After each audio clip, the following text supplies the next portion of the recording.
For many years, I pursued wealth as though it was something outside myself, a possession to be gained, a door to be unlocked by effort and determination. I believed that if I thought long enough, worked hard enough, and prayed with sufficient passion, the heavens would reward my striving. But every attempt, no matter how intense, ended in exhaustion. What I did not yet know was that the very striving was the denial of the thing sought. To seek from a sense of not having is to affirm lack itself. One night, weary from the chase, I found myself staring into the quiet of my small room, asking a question I had never asked before. What if wealth is not something to achieve, but a state to awaken to? In that moment, a stillness came, not born of defeat, but of surrender. It was as though something within whispered, cease trying to get and begin being. That single whisper changed the course of my life. For the first time, I understood that consciousness, not circumstance, is the only reality. The outer world is merely the slow echo of the inner act. When I had been poor in imagination, I was poor in fact. When I felt small, the world reflected smallness. Yet the moment I dared to feel wealth as natural, not as a thing possessed, but as a quality of being, something began to move unseen. I would later say that the secret of wealth is not in acquiring money, but in assuming the state of the one who already is abundant. The inner assumption sets the pattern. The outer must conform. When I stopped measuring life by accounts and opportunities and began to measure it by my inner temperature of certainty, the entire rhythm of experience changed. Most imagine that wealth begins in the bank. I tell you, it begins in awareness. The man who knows he is rich cannot remain poor, even in appearance, for his world must mirror his conviction. That night marked the beginning of my true prosperity, not the arrival of money, but the discovery of being. And from that discovery, every visible supply has since unfolded in perfect order. When I first met Abdullah, I did not seek a teacher of prosperity. I sought understanding.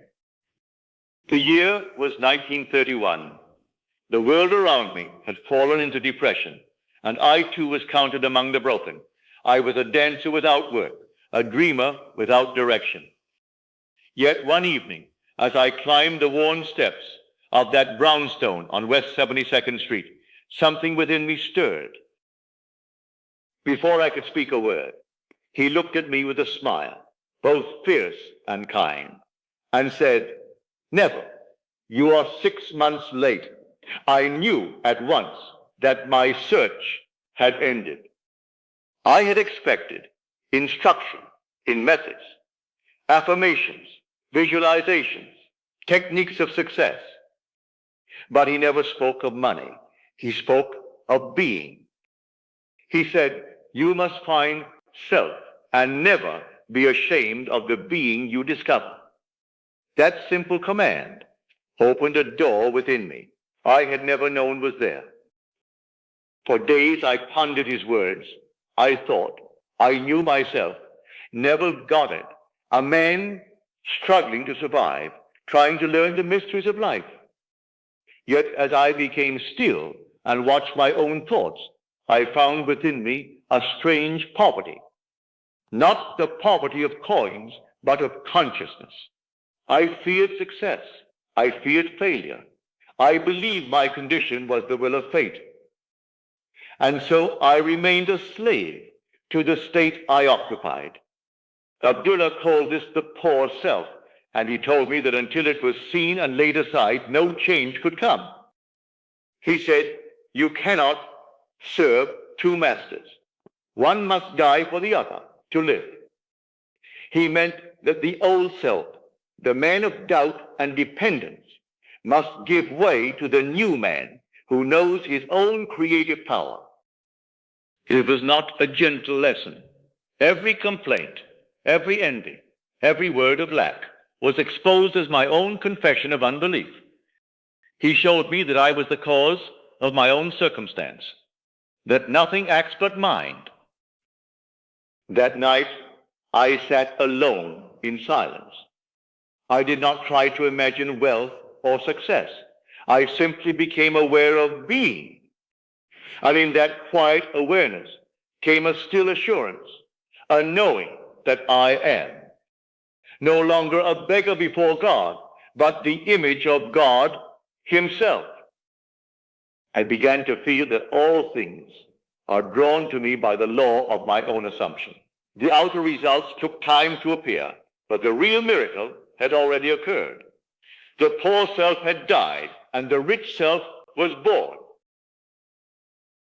For many nights after that encounter, I walked the quiet streets of New York in stillness. The city had not changed, yet I saw it differently. The same gray pavements now shimmered with hidden promise, as though every stone waited to obey the word I had not yet spoken. I felt no need to beg, no urge to strive, only a calm knowing that life moves from within outward, never the reverse. I began to see that wealth is not something one earns or attracts, but a state one assumes, a way of being that quietly orders the outer world in its likeness. This revelation did not fill my pockets overnight, but it filled my heart with peace. And soon, as I shared these truths in my lectures, others too began to prove them.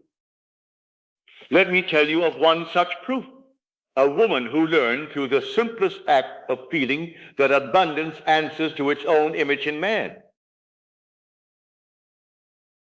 Not long after I came to this realization, a letter reached me from a woman who had attended my lectures. She was 55 years old, alone, unemployed, and fearful of what tomorrow might bring. Her rent was due, her savings gone, and she saw no door open before her. Yet she had listened when I said that the world is yourself pushed out, that nothing comes from without, but all proceeds from within. One night, in the stillness of her small room, she decided to test the law. She did not attempt to imagine each thing she needed, for the list was endless. Instead, she chose one simple feeling, the feeling that something wonderful was happening to her now. Not tomorrow, not next week, but now. As she drifted into sleep, she would quietly say to herself, "Isn't it wonderful? Something marvelous is happening to me now." Night after night, she persisted, without effort, without strain, until the mood became natural. Weeks passed, and then one morning, a friend she had not seen in months appeared at her door. He brought with him a certified check made out in her name for $2,500. It came through channels she could never have devised. A friend of long ago, now wealthy, had remembered her and chosen to share his good fortune. From that day forward, she received monthly gifts that met every need and left her in comfort for the rest of her life. When she told me this story, her eyes shone with a quiet wonder. She said, "It was as though the world had rearranged itself while I slept." And indeed, it had. For the outer world must always mirror the inner state. The change had taken place the moment she assumed the feeling of the wish fulfilled, when she abandoned the consciousness of lack and entered the peace of fulfillment. I tell you this, not to excite your imagination with tales of money, but to reveal the great secret of wealth. It is a state of consciousness. The rich man and the poor man are not two different men, but two arrangements of the same mind. You are always free to choose which arrangement you will occupy. If you would prove this truth, do as she did. Tonight, before you sleep, refuse to dwell upon need or delay. Feel the joy of possession, the quiet confidence of one who already has. Whisper within yourself, isn't it wonderful? And fall asleep in that mood, for consciousness, once assumed, will clothe itself in form and circumstance, and the world will echo your inner cry with visible proof. When man awakens to the truth of being, he discovers that wealth is not inherited from the world, but commanded from within. The world is a shadow, forever compelled to take the shape of the image held in consciousness. To feel rich is not to possess things. It is to reign. It is to stand quietly in the knowing that all supply proceeds from the self you assume. For the kingdom of heaven, the realm of every fulfilled desire, is within you. You do not beg for abundance. You decree it. You do not chase opportunity. You attract it by assuming the state in which such things are natural. When you move in that awareness, all creation bows before you, for you are moving as God imagined. The wealthy man within you thinks differently, speaks differently, expects differently. He walks through life as one who already owns it. That is true mastery, not the possession of things, but the possession of consciousness. So claim your dominion now. Withdraw attention from every image of lack and rest it upon the fulfilled state. Let that state become your natural posture, the unseen throne upon which you sit. And when the outer begins to move to confirm your inner decree, you will know that imagination rules the world. Now, let us go into the silence.